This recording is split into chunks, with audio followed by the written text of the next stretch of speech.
Going on? I'm doing some chores.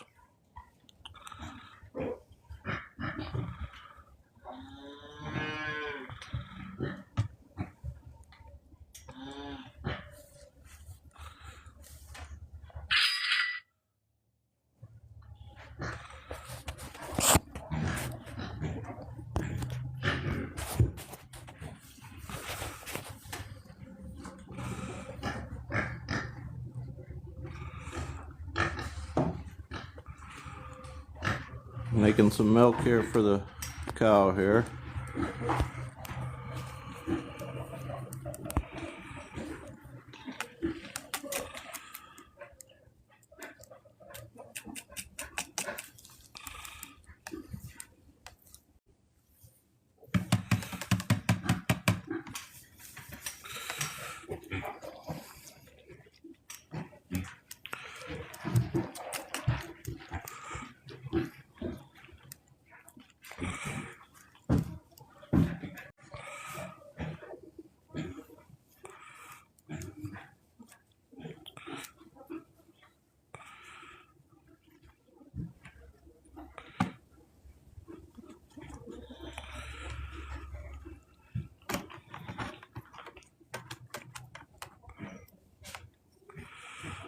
Getting ready to do chores. Gotta get this milk stirred up for the calf.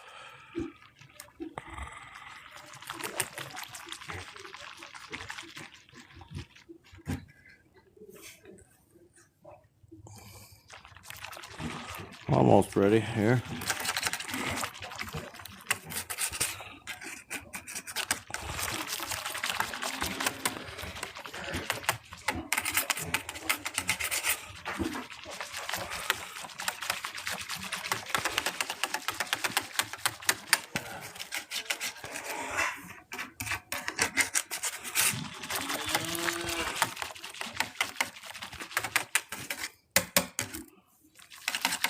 I'll make sure we got all the chunks out of it for them.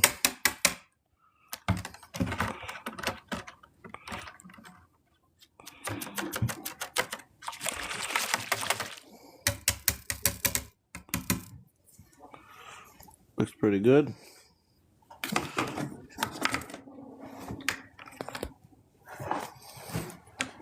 All right.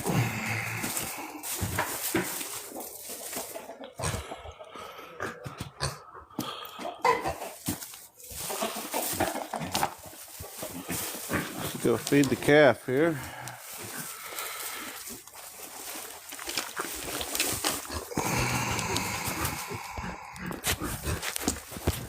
So what we're doing is got milk placer, and right now we're just feeding the calves.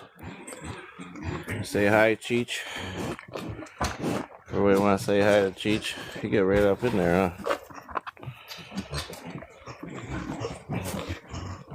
Don't eat me. Don't eat me. Chong down here, he's having lunch, dinner, I'm gonna call it.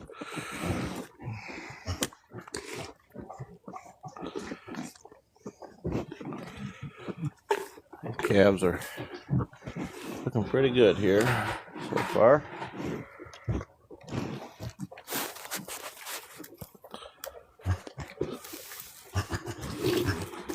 He's down there eating.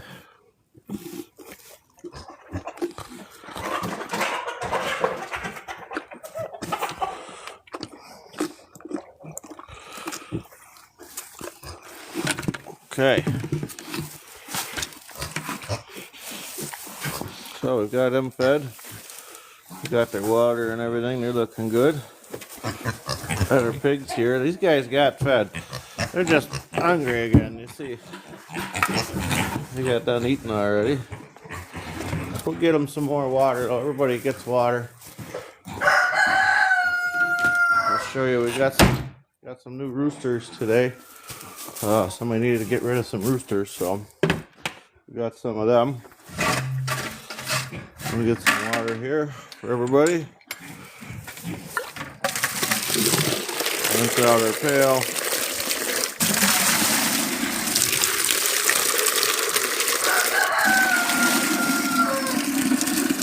It's okay. Put Everybody wants to share the live here. We're on live, so get that going. Okay, I'll feed up some water to these pigs here. So they're all waiting patiently.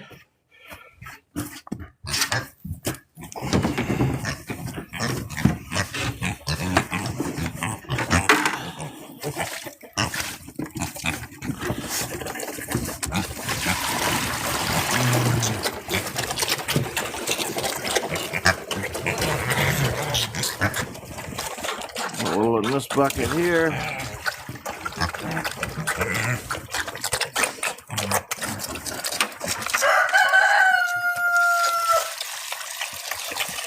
There we go. Got some water to drink. Okay.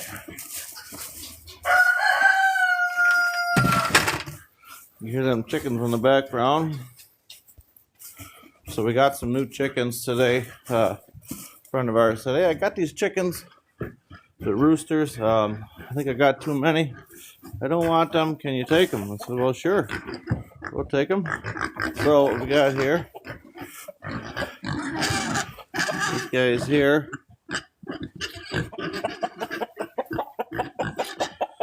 Got 3 Brahmas, and we got 2 Silkies. They've got food and water here. I keep them in these there, quarantine them for a couple of days, just in case there's anything going on. We've got our leghorn rooster decided to invade the barn here. We're gonna try to catch him to get him back out of the barn there. I don't really want them in the barn, so I need to kick him out.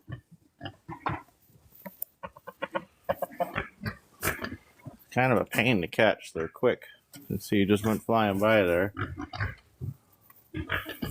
We'll do what we can, but I don't think we're going to get him right now. So we'll let him go behind the straw there for a little bit. He'll come back out.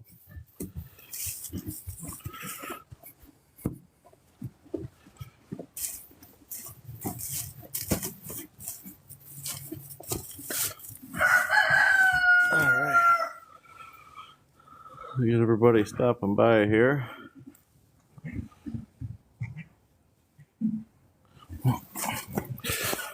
Gotta get my coffee here. That's important. You guys all like, I don't know if everybody, what you drink. You drink coffee, tea, cappuccino, Monster, not Monster, but energy drinks anyways.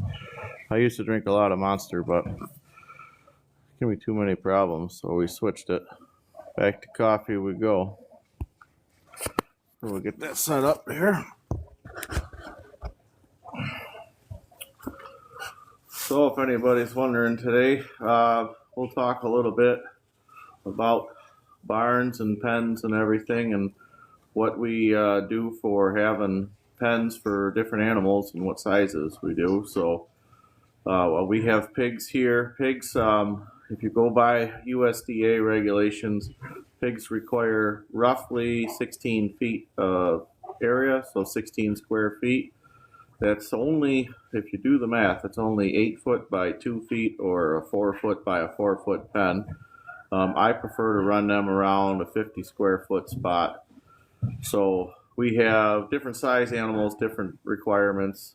We run them when we build our barn here. We're going to have about 100 square foot pens, give or take, so that we can put 4 to 5 pigs per pen. So that'll give them their 16 square foot each, but that's going to allow us to kind of consolidate their areas where we're going to have a little more than what their required space is, but we're also going to have a lot more space for them to be able to wander around, lay down. Pigs are, believe it or not, pigs are very, very clean animals. They're not dirty. Everybody thinks pigs are dirty, but that has a lot to do with their conditions that some people have them in. If anybody tours a hog farm, you're going to find that Hog farms are some of the most sterile and biosecure farms that you're going to go into. A lot of places won't even allow you to wear your clothes in. You'll have to change, take a shower, put on a in-house uniform, in-house boots. Anything you're wearing in that, once you get inside that hog farm, is going to have to be sterile and clean so that they don't introduce any outside bacteria or anything to those animals. So they are very well kept, very clean, and they are guaranteeing that we're not introducing anything into the food supply because we eat pork. So that's a lot of that, and those animals are clean. They're not dirty. A lot of people think, well, it's a pig, it's dirty. So what they actually do is they have a tooth floor. So they have a top floor, and that top floor is what the pigs walk on, and it's slatted kind of like your fingers. And so the manure can fall through the slats, and then they have a bottom anywhere from like a 2 to 10 foot deep pit, and all that manure and a slurry and everything can fall down through there, and that allows the pigs where they're at, where they're laying, and where they're eating, and all that's going to be nice and clean. And they clean those barns regularly, so they do actually keep everything real nice and neat. For us, being that we're a small homestead style farm, we keep ours in the crates and the pens that we have all over here. So they're kept in these crates here, and this is so there's a crate there with a pallet fence pen around it.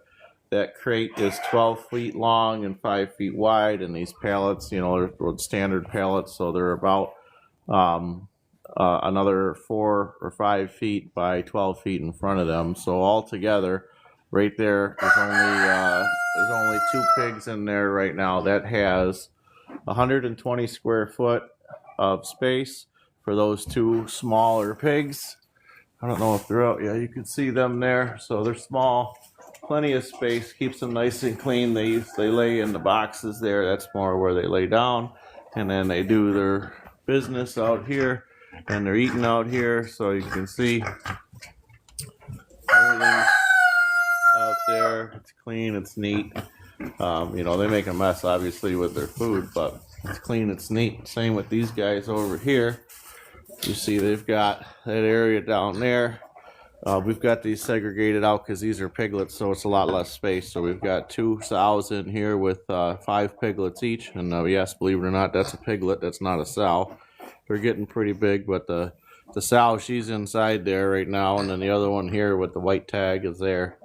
And they've got over here, this is where they do their business here. And then once you get about there to that water dish, you can see everything is all dry still, and all the pigs are clean and dry, and that's because they don't want to eat where they use the bathroom, just like we don't eat where we use our bathroom. So they've got it separated out themselves, and then in the pen again in the crate, that's their sleeping-ish area there. So they come out here and they eat, and then they go back in there to sleep, and they'll take and they'll clean that up, and you can see in there right now. That sow is moving straw around, so she's organizing her nest area in there, and that's what's keeping everybody nice and neat. And then the cows, not so particular. They don't seem to care, but they're also up in the air, so they're not laying down so much, but they kind of do the same thing. They've got their food and everything over here, so it's a little more trampled down. And then over back in the corner there, you can see it's all matted down. That's where they're laying down. It keeps them clean and dry again. And this is what they call a deep litter bedding system. So you see in the front here, there's about a 4 foot of that 5 foot fence showing. So there's already a foot of straw in there. And then when we get into the back here, somebody wants to say hi. Hi. But we get into the back here where they're laying down, and that's a pallet, so that's about give or take 2 feet right there of straw that's on the ground, and that's their bedding pack area. So they're laying down there where it's packed down. That's where they lay down and sleep, and does 2 things. It keeps them warm, and it also keeps them clean. As you notice that these guys, they don't have anything stuck to them. They're real nice and clean fur coats here. And because they're laying down in that deep straw, that keeps their fur clean, keeps it free of manure or anything like that. He's trying to jump on his brother there. Trying to keep him from doing that. He's bored and wants to play. So, he's eating my finger. But they, same thing, we got, you know, roughly 8 foot by 12 foot here. So, another about roughly, call it 100 square foot, we'll call it. It's probably, I think it's 96, but we'll call it 100 square foot there of space that they've got to run around in. Got their food over there separated out. Keeps them happy. See these guys here, there. He's in there. One of the piglets is organizing their bed there. They'll take this straw and they'll chew it up. And this real long straw out here, but where they want to lay down, they'll chew all that straw up, and they will make it almost like chopped straw bedding and real fine. Makes it real comfortable for them. And that is how they make their beds in there. They keep them cells kind of pruned and prepped the way they want it to be. So it's not too bad. And then of course outside we've got more, which is the same setup. We got crates out there, and we've got the cattle panel and such out there that we have our other pigs in. They have a lot more space outside. They're bigger animals, so out there is our 3 boars that we have, 2 Mangalistas and a Juliana boar. They are separated from the rest of the herd because we don't want our pigs to be having piglets nonstop. You know, we try to plan that a little bit, so we separate them out same as anybody will. Put them out there, and then we have the other pen, which is probably about I would say 1,000 square foot. Might be a little more than 1,000 square foot. I would say it's probably closer to 1,000 square foot is probably what the boars are in, and there's probably 2,000 square foot for the rest of them. And what we'll do is, see these animals in here, we separated them out so that we didn't have all of our sows having their piglets all in one spot. But those black and pink or white piglets, as they call them there, the Julianas, they will end up back outside here with the rest of the herd. And then the 2 females that are in their own pen, those are our breeding stock of Mangalista. Those will end up out there when it's time when we want to breed them. They'll put them in with the boars and do their business, and we'll keep them together all in the same area here starting in the springtime. And that's going to almost guarantee that we're going to end up with more piglets in the summer and keep us in business here. But then we will separate them again once we see signs of pregnancy in all of the sows. Then we'll separate out the boars, and then we will take all the animals that are heading out to market and we'll get rid of them. And then we'll let the sows have their own areas, and they'll pick one of those pens out there for farrowing, which is the term for giving birth when you have pigs. And that'll keep us in business out there, keep everybody happy. That'll give us 3 pens for the 4 sows that we have, or 5 sows that we have. We have 4 pens out there, so it's 4 to 5. I do not expect all of them to get pregnant all around the same time. The idea is that we kind of stagger them, hopefully a little bit, so that we're not dealing with 40 piglets here all at one time. But if it happens, that's great too. We'll take it. So.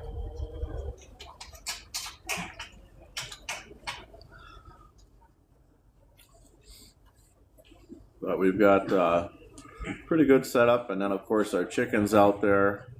Chickens we have in that camper. It works pretty well. If anybody is getting into homesteading or just wants to raise animals, it doesn't necessarily have to be homesteading, but if you want chickens or you want any smaller bird animals like that, we found that a free camper seems to be pretty effective as long as it's mobile. You can put all your birds in there. That keeps them dry. It's easy to maintain. It's already, for the most part, as long as it's not like, it doesn't have a hole in the roof. It's pretty much waterproof, so you don't have to worry about them getting wet. And you can put all your stuff in there, and you've got all those cabinets to put all your, if you got to put feed in there, you know, you can put your feed in the closet or the cabinet, put the chickens in there, set it up. I'll show you in a minute here. What we do is for feeders for our chickens is we have a standard waterer, which is anywhere. You can get it from wherever your local farm feed store is. You get a regular waterer for that. We have a waterer for the winter time that's heated because, well, it's out here, it's cold right now. We're at about 11 degrees here today. So we do that, and then for the feed we use a garbage can, and what we do is we just cut some holes in it. We'll go out and look at that here. We're gonna go out there. I've got some stuff here. What's it want to do? It says got a bunch of we got some gifts here. They've got all kinds of stuff on the live if anybody wants to look at that. It looks like we're doing the live blockbuster here. To be honest, it doesn't really matter to me, but hey, I'm more than welcome to take what you want to give. You know, any little bit helps. So we'll go outside and get out of here without hurting myself. And we're working on working on a driveway. We don't have a driveway yet. Well, we have a driveway, but we don't have stone in the driveway. So it was 50 degrees about 3 days ago, and now it's 11 degrees, and the ground is not frozen. So we're dealing with all of that right now. There's our pens out here, sheds, farrowing pens and sheds out there for these piglets that are out there. And then you can kind of see there under the pallets. That is, I don't know, yeah, it'll let me zoom in there. So right there, that's one of the Mangalista boars.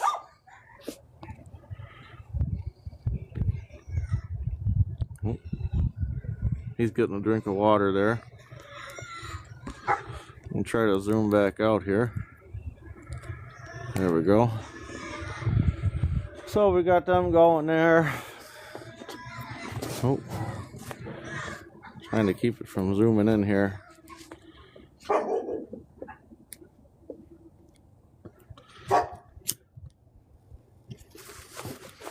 Okay, so this is our chicken camper. We call it this is the Taj McChicken here. That is our chicken coop. Yeah, it works pretty good.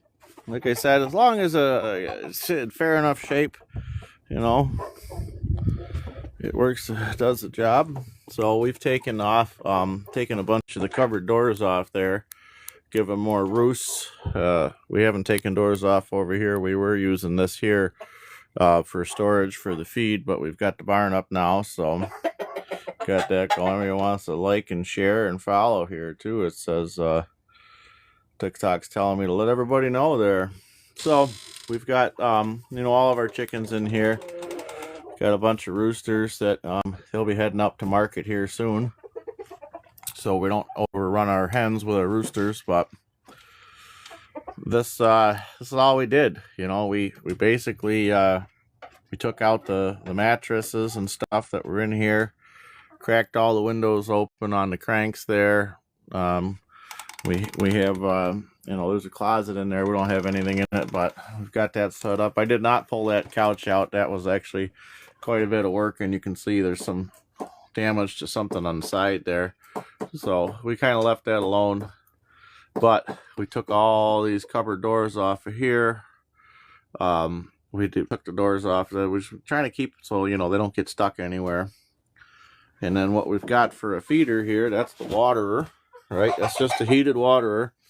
But this is our bulk chicken feeder here. So this is I've got more feed coming here, but this is just a regular garbage can with a lid. And what we've done on the bottom of the garbage can is we've taken a drill and we just drilled a whole bunch of holes around the outside like that, so that we're not getting a whole bunch. Now, some of these spots here, they were smaller holes, but we didn't have chickens for a little while, and we got some rats and mice that ate the plastic. But that sits here, it sits in this wooden box that I just screwed together out of some scrap plywood. And then we fill that up there, put our grain in here, and that allows that to come out the bottom right there. It keeps this box full for them. And like I said, I'm not using it right now, but yeah, keep chickens. Yes, they are. Got lots of different breeds. This works pretty good. I can get about 3 bags of chicken feed in here, so 50 pounds is about what it'll hold, and I don't have to come out here and feed them every day. We still come out here and check on them, but we don't have to feed them every day, which is nice. They got enough water and enough food for all of them here that we can take it kind of easy on the making sure they've got what they need. And like I said, we've got some of these. We got to get rid of some of these roosters here. I'm not sure which ones we're going to keep, but well, we did our hatching and our everything with incubating last year. We ended up with quite a bit of roosters, so we've got a lot of them, and you know, we're going to eat them. That's what they're for, or we'll sell them, one or the other. Right now, I think a lot of them are going to end up to market. We've got about 8 that we can take to market, and going price for roosters right now in our area, we're looking at anywhere from $10 to $30. So, you know, 8 to 10 chickens, we're talking $100 to $200. So it's not terrible. So we've got, you know, all set up to have them all, but I don't really want it. There's another rooster out there. So we're going to try to catch up with these roosters, get an idea how many we got total, and try to get them sent out to market there. We have butchered, I think we did 6 last year, so we're still doing pretty good as what we've got as far as in the freezer wise, so I don't want to get too crazy with it, but we'll get them off to the market or off to the butcher. We do butcher our own chickens. That's kind of right there, that piece of wood there. Got that on there. So hi Nabeen, nice to see you. Right, we got that board, and that board before we had an actual holder for the chickens. It's just got some nails in it. You put your chicken up there and do what you got to do to dispatch them, and they hang there to lean out, and then we can do our butchering and our plucking of the feathers and everything right there. So, and then we've got all kinds of different feed we get around from the area. Got that there. So, but the main thing is, you know, like I said, we're talking about the pens today. So chicken coop pen, or whatever you want to call it, there is a camper, and we've got the those shipping crates or boxes or whatever you want to call them there. That's our pig pens. Pallets work real well for pigs as well. We've got electric fence around what we've got for a pasture area, but the pallets really help for the boars, because obviously the boars, you know, when it's that time of the season, they're really interested in the female sows, so they are in a little bit different of a pen, because they'll get into big trouble. You know, we have to keep them separated, and they have no problem walking through this fence. They don't care if they get zapped a little bit, they'll just go right through it. So we've got them set up a little bit differently here. They are in this pallet.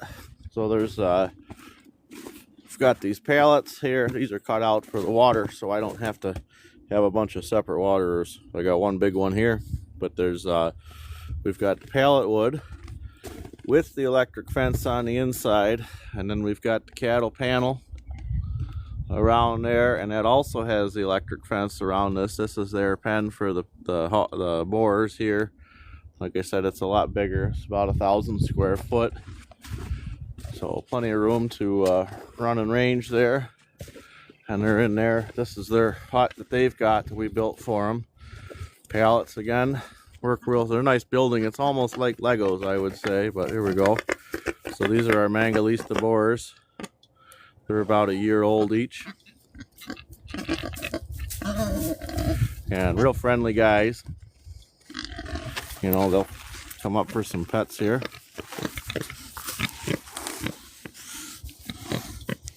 You can see they're real friendly. He's almost sitting down. He's stretching out there. But these guys are real friendly. Got these guys last year at an auction, so they're just about a year old now. And you can see he's just enjoying it there, almost like a dog, you know. Just to pet them in the right spot, they just roll over and enjoy it. So got them there. Our Juliana boar, he's up in the pen there. We can't quite get in there, but they do well. You know, we've got the pallet wood is what's keeping them there, and what I do is I've got a pallet on each side. And you can see how strong. I mean, he's up on the wall right now because I stopped scratching him. So he's looking for more lovin's. But these pallets, they work really well. I just put them on an angle and nail them together. Take some of the scraps, cut some pieces out, and stick it in between each of them. It keeps them from being flexible. And and instead of having just one vertical pallet, even the pen there, I take two of them, put them together back to back or what have you, so they line up nice. And you almost get like Legos with them, and you can build almost anything you need just with leftover pallets. I've got a whole stack there of extra ones just in case. But they work real well.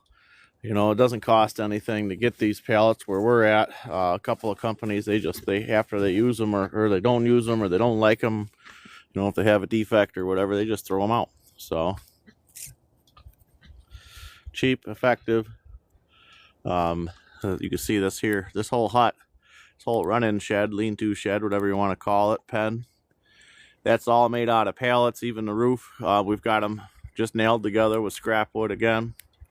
And then I've got some trusses that we got and cut them in half, and that's what's holding up the roof there. So it works pretty well. No complaints. Haven't had any issues with the wind or the rain, and just some scrap, whatever. You know, got some tin there that we had scrap, and that works pretty well for them. You can see again, I use that deep litter method there, so you can see they've got a lot of that, some of that old straw pushed out, some new straw over there, but there's about a foot or so of straw, and that does have in this pen. I did put in a pallet floor just because with pigs they like to dig. You can see, you know, they've got the ground rooted up real well here. Even over there by the fence there, they've got it all rooted up like crazy. So we put them in there with the floor, and that keeps them from digging up where they're laying. The same with these pens. These all have a floor to them, and we just put the straw in there for them and let them do what they want to do with their pens. This one here has got an extra set of pallets in the bottom of it, but that's how it came, and I wasn't too worried, and they're not bad. What makes it nice with these, that I like about it, is it's just plywood, and I can take that cover off the top if I had to, if I want to clean them out, when, you know, get them out cleaned out in the springtime. But they're on a skid, so we can take the top off, and then all we got to do is take the tractor and the forks and flip them over, knock all the old bedding out of it, and then we're all done. We don't have to do a lot of manual labor getting them cleaned out. Just pick them up, and if you want to move them or anything like that, again, they're on a skid, so it makes life simple. Just pick them up and move them where you want to move them. And here, these ones here, obviously, you know, this is version 1, I would say. So we built these the first time, and these ones, we use this for goats as well. That's why it's got all the fencing and everything, because the goats will just get out of it. And it's got taller sides and stuff, and more around the bottom there. We've got it all kind of blocked in to keep the if we have goats, we keep the goats in here, and we'll move the pigs around. But it's a little more work to clean these pens out. Obviously, they don't move, but it's still Still beats, you know, spending all kinds of money on pens and special enclosures and like that. And if you're just getting started like we are, it works pretty well. Now, you know, this is the same thing here. So this is version 2 of what we did. And we had most all the pigs in here. So we had two of these crates side by side. You can see there on the side. That one's blocked off just because we don't have as many pigs in here. But that discoloration up the sides there, that's about how high the bedding will get. I try to keep them on that deep litter bedding. It keeps everybody warm and dry and clean.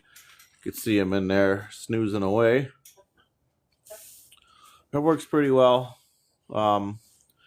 Nothing crazy with all these pens. Again, being that they're inside, there is some pallets down for the floor in here. We had a different place different house when we lived in a different spot, and we kind of did the same thing. We had acquired a box truck, the frame or so of a box truck, and we had that as the pen, and then we had the outside area as the I don't know what you want to call it, the run is I think what the right term is, but that's where we kept the pigs. And what happened is when we didn't put anything down on the ground, we got like what we saw outside there, where that entire area of the outside was just absolutely sloppy, muddy, and I didn't like that. The pigs didn't like it, so we ended up putting a floor actually in the outside, and that's what kept us going for there. It keeps the pigs clean, and that was worked really well for that. And then same over here for, you know, this is a dirt floor in here. It's nothing crazy, but we've got our hay storage area, and same thing with just a bunch of pallets on the ground. Whatever we get picked up for free there. I kind of picked out the ones that I like better that had some narrower boards on it than like the one there. These boards are a lot closer together. And then a hunk of plywood. But we've got our hay storage area, and that just keeps us kind of in a nice spot to keep our hay. Keeps it off the ground, which keeps it dry. And the way this the lay of the land is out here, this is all angled downhill. So, you know, this the front here is about, I want to say we're around a foot in gradient here, over 40 feet, about a foot, maybe more. That keeps everything running downhill. And when we have everything up in the air like that on the have it on the pallets and such, any of that liquid or anything that's going to run underneath everything, that keeps it from getting up where we're going to have any issues with our animals with getting wet. When you have anything, I would say the number one thing that you need for animals, besides having them fed and having water, is you're going to need a place where they can stay dry and out of the weather. It doesn't matter if it's outside, it doesn't matter if it's inside, but either way, they need a place where they can be up off the ground, keep them dry, keeping themselves warm, because that ground, that's going to suck all the heat out of them, and they will get wet. And the animals, they don't mind the cold at all, but if they get wet and they get cold, that's a problem, because then they're going to get sick. So being cold and dry, it's like anything, anybody, wintertime is tough, but if you're not wet, it's not so bad. It can be cold, you can be dressed for it, you'll stay fine. Dry is more important than cold for the animals. So that's the big thing. Keeping them dry is what we want to do. We don't want them to be in an area where they're going to get wet. And then second after that is actually being too hot. So that being too hot for a lot of animals puts them in the heat stress a lot faster than it does with people. So they need a place to get out of the sun, get in the shade, and then so we have all of our pens and our sheds there, and that serves as dual purpose. That's our wintertime, keeps them dry and keeps them a little bit warmer, and then in the summertime that keeps them dry and keeps them a little bit cooler, because they're out of the sun. They've got a place to hide in the shade, and it works out well for everything.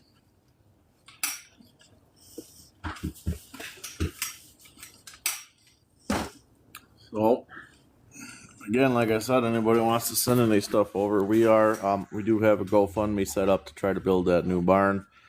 That barn is probably going to cost us around $30,000 altogether. So we'll be very excited if anybody wants to donate to that project.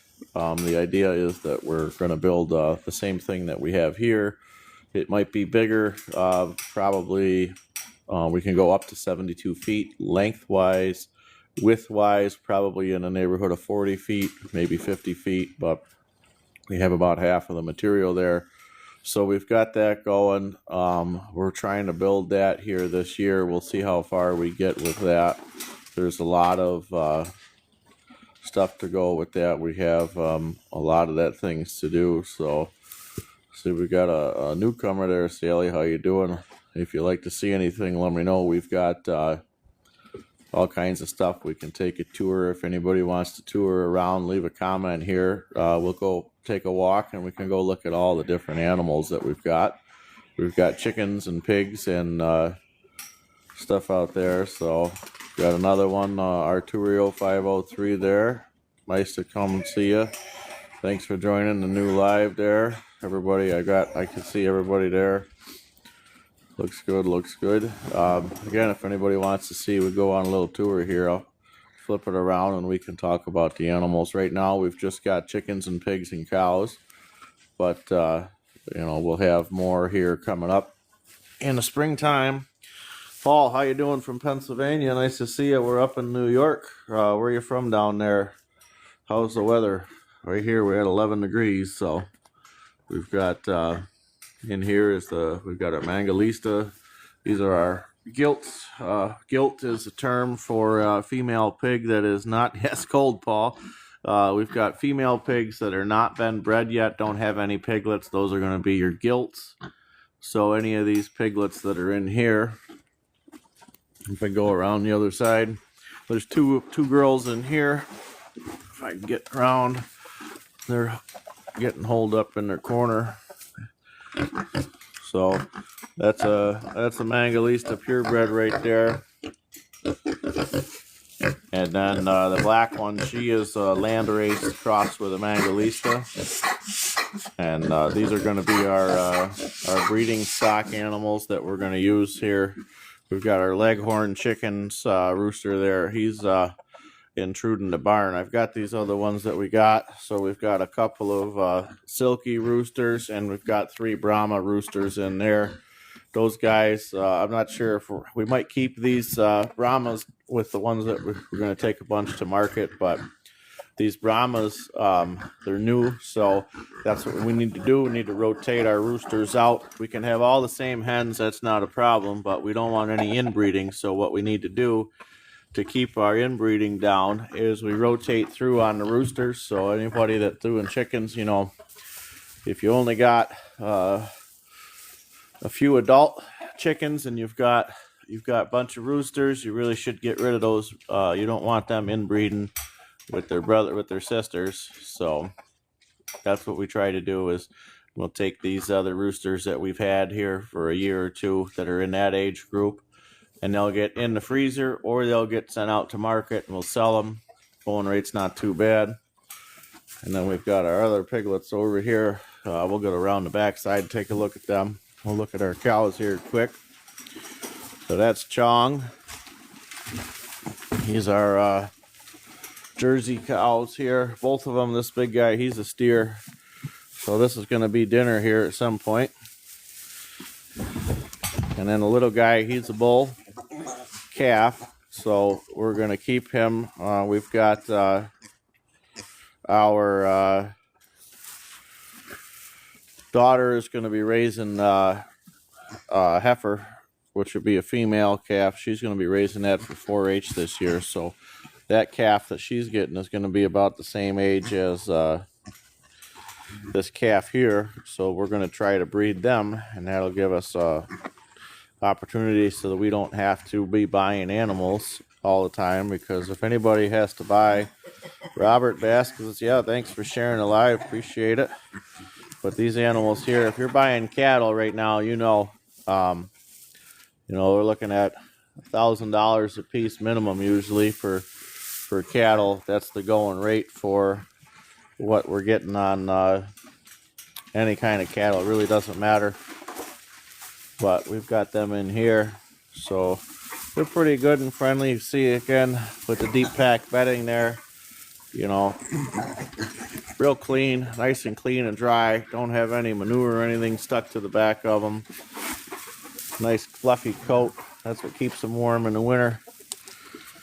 See this guy here, same thing. Nice fluffy coat. He's got a little manure on his butt, but that's kind of common for calves, being that their diet's pretty well just the milk that we're feeding them. And then here, these are all Juliana pigs. We've got there's a few that are, we got some there. This small Juliana, she was crossbred with a Mangalitsa, so that's why we've got some different colored ones in there. But these are small breed pigs. These ones here, we sell these as a lot of people get these here. Are I guess they're pets, really, is what they get them for. We market these as you can have yourself a pet if you want, or you can have yourself what we call as a home roaster, because these pigs, they get right there, there's a full grown one there, and you can see she's about 60 pounds, I would say, is what she is. So again, they're pretty friendly. Not too bad. This is the other female, and they've got their tags in their ears there, so we've got to register all of them.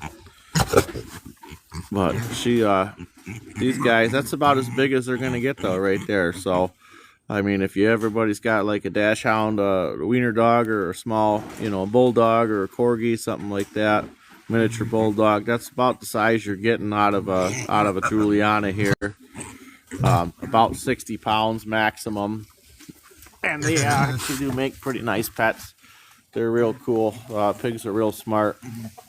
You know, I've got this calf here behind me. He thinks that it's playtime because I'm in the pen with him. So I'll show you what he's doing there. He's just having a great old time running into me. Thinks it's playtime. I don't know if we can get him to play here. Oh yeah, he wants to play. So you see him dancing around. He's real excited, real happy animals here. So everybody is well fed, well taken care of. Oh, I must have found the right spot there. He gave up on trying to run into me and he just wants me to pet him there. So they do pretty good. Got our straw here that we get, the super squares as they're called. If you can move these straw bales around, if you have a way to move them, which we do, these are called super squares. They're roughly, I think they put them at about 20 regular what they call small square bales per bale here. There's a lot more density to them, and they're a lot cheaper. These are running at $40 a piece is what we pay for them. And you know, I can get this here. There's 5 here, so we've opened up this one on top right here, and that one on top that we've opened up there. Get this zoom back out. This thing keeps wanting to zoom in on us. But so that's a super square, and that bale, I think we've used a little less than half of it right now, and that has been able, we cleaned all these pens out this week, and we rebedded everybody in the barn, and we rebedded everybody outside, and we put some straw down here because of they got warm, and we don't have a floor in here or concrete or anything, so this was all mud, so we put a bunch of straw out here, keep us from sinking in, kind of like you know, poor man's concrete. If you like adobo, where you take the straw and the mud and you mix it together, and when it dries out, you've got yourself a hard, compact enough stuff that'll withstand the weather and everything. So that's kind of what we're doing here. We just throw the straw down, and that's keeping us from getting sloppy and muddy in here. Gives us something nice to walk on, same as for the cows. And it'll just pack in and we'll just keep, you know, when we run over it and everything with the tractor and walking on it, just keep packing it into the mud, and that's going to give us a nice solid base here. as we go. You know, price wise for all this, $40 a bale on the straw, and those super square bales are, you get about 20 of the smaller ones. So we call the big ones super squares, which are them ones there. That's a 3 foot by 4 foot by 8 to 9 foot bale, weighs about 800 pounds give or take. And then these are what they call a small square bale. So these are 14 to 16 inches wide, 2 foot across, and 3 to 4 foot long. And you're only getting about 60 pounds out of that bale. And these hay bales are running us $4 to $6 a piece in this area. So these, if you do cost price wise, if you can get yourself a super square bale or a round bale to move around, cost wise in bulk, obviously it's a lot better and cheaper. These here, we actually we rented our brush hog out to a friend, and he said, well, I'd like to use it. I said, it's not a problem. We don't have to take any money for it. You can just use it. So, well, here I've got all this hay. You can have this wagon load of hay. So we've got the wagon load of hay there. And then this is our tractor that we've got. That's part of things I recommend anybody getting into homestead really think about that tractor. If you got to have a tractor, that's a 70 horsepower John Deere tractor. It's about 8,000 pounds. It's bigger than your compact tractor. It doesn't have a lawnmower or anything, but it's just enough size. We can pull a 3-bottom plow with that, 12-foot drag, disc, what have you. I've got it set up on the back there is the hitch. We use that for moving stuff around in the yard. Quick attach on the bucket, works real well. Yes, they're expensive, but for the price of what we get out of it, I think this is the best size tractor for small farms or homesteads. It gives you the ability to do everything you need. It's got the PTO, it's got the hydraulics on the back. It was under $40,000. Now it is 5 years old, so that might be more, but not terrible. And what we did, we went around and looked at a lot of different things before we bought this tractor, and there's kind of two things we wanted is, obviously we wanted a tractor that was the right size for what we were doing and had all the things, but financing is something that we looked at. So when we did this tractor, we got 0% financing for the life of the loan. And this, it's 7 years altogether, but it's 0% financing, so it's same as cash. So we're not spending any money extra as far as, the cost of interest and payments and everything. We obviously got to make the payments, but we don't have any interest on it, so no interest. That's the same as cash price there. And that's could be worse, but having the same as cash price really, it allowed us to be able to purchase the good sized tractor that we needed, make the payments on it while we're making the payments, and still be able to operate and function, so we weren't out, all that $30,000+ all at one shot. We're hoping to do the same thing with the new barn. When we build the new barn, we're hoping that we can either finance that through the local business at 0%, or we can raise enough money. We'd like to raise some money for it. We've got the GoFundMe set up there. If you go to our home page there and you go to our bio, you will see a link on the bio. That's the GoFundMe page for what we're doing for the new barn. So we're trying to head that way with everything, but we've got it. This is doing it for now. So what's nice about it is this was about a $3,000 hut here, this plastic shed barn thing. We got that off the internet. It's doing the job. It's not what we wanted, but it does the job. The big thing that we miss is vertical storage. It's a clear span building, so everything that we bring in here we have to put on the ground. We don't have anything that we can do. We can't put any of our hay or our straw or our feed up on a loft or anything. So with the new barn, the idea is that we'll have a loft and a downstairs. All of our animals will be downstairs with some of the feeds and then the water and such. But upstairs, we're going to have all of our storage. So any of our hay, our straw, our grain, anything that we're getting for the animals in bulk, we can put that upstairs. And we're going to design that with the intention of being able to have some gravity feeders where we're going to build in to the barn. We're going to build in some large bins upstairs, and that's going to give us our feed storage, but it's also going to allow us to just go on the bottom wherever the pens are. We'll be able to open a chute and then let the feed out, close the chute, so we're not huffing around taking buckets of feed and having to feed everybody. Everything will be set up to where it can get fed right there where it's at. So not too bad.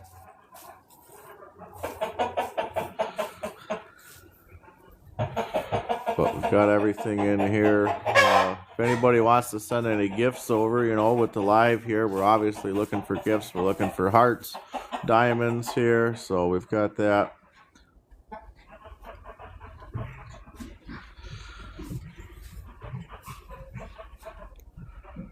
So everybody can hang out there. We're going to head on out. I've got something about a restriction.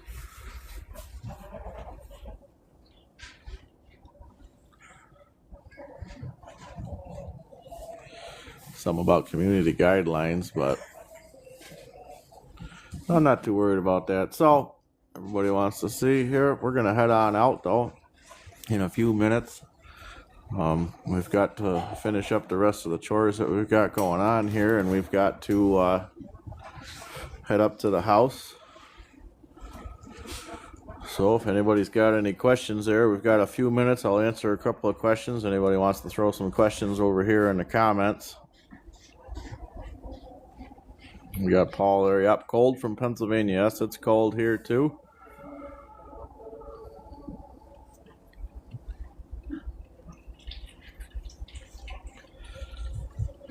So I'd like to thank everybody for coming along. We're just doing if anybody's got any questions about the animals, we are located up in western New York, so up towards the Niagara Falls region. We're about 2 hours outside of Niagara Falls. Everything you've seen today here, this will all be all these animals are for sale. We offer animal services, boarding services, meat services. We do some butchering services. If you have an animal, if you want to, do a private butcher, work with us. We do that. We don't have any kind of affiliation currently with anybody around here. We don't have any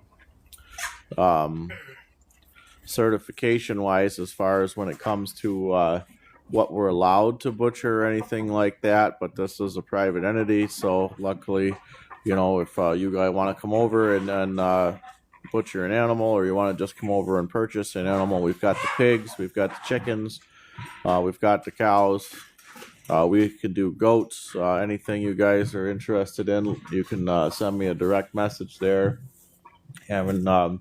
We can do rabbits, anything like that. We like to do we do boarding services, raising services. We can set you up with a local butcher if you're from the area, get you set up for that, get everything squared away with what you need. So we've got a lot of that opportunity for anybody that's interested in this area. We are not really terribly mobile as far as when it comes to what we can travel wise, deliver wise. So we don't do any mail order stuff. If anybody's looking at mail order at this time, we don't do any mail order of anything like that. We do just purely in-house raising, butchering. I can deliver around the area to local butchers in the area within reason. We like to keep that within about 50 miles, I would say, is probably the maximum we can go. But we have the capability to do that. So we've got lots of different stuff there. See, we got bunch of people joining in there. So if anybody wants to send a comment or whatever, send a gift, send a like, share this and follow. Everybody wants to hang out. We've got all this going on here, and this is what we got set up. We've got plenty of space right now, though. If anybody's interested, we've got the room right now.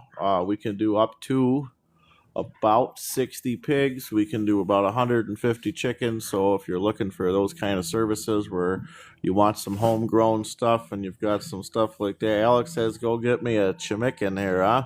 So what do you need, Alex? We got a pick here. We've got 6 to 10 varieties there. So we've got some Brahmas, got some Silkies. We'll grab a chicken. Everybody can see. I've got some Jersey Giants here. So these guys are Brahma roosters we just got today. We'll grab one out. Everybody wants to see a chicken here. So let's see here.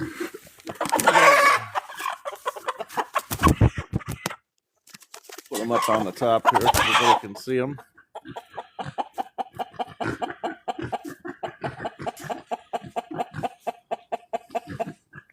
No, I'm not hurting them. Everybody's worried. Oh, you're going to hurt him. Don't worry. I'm just keeping him from sticking his spurs. You can see they've got spurs on them and long nails. So if I'm not holding his feet, you know, they are a predatory omnivore animal. They will try to get away.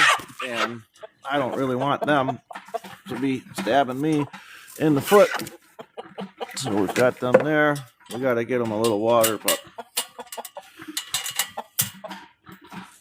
got them Silkies in there. Again, we just picked these up, so they're going to sit in quarantine for a few days. Been busy. Yeah, we've been busy, Alex. We need you to come over. We got a barn to build. I got things to do, and I only got 2 hands, and I need about 12. So, again, if anybody is up in this area and you want to join along, we're going to do a long series. We got a YouTube as well, up on YouTube. There's a link in the bio to YouTube if you want to catch all of this stuff. I take these lives, we put them up on YouTube just to post them, and we do some shorts and some, the TikToks as usual, and we get that out to everybody. We're going to do a long, I guess you'd call it a documentary, probably going to be a 6 to 10 part deal. We're going to build that barn on there, and we're going to try to document everything we do and how we go about it.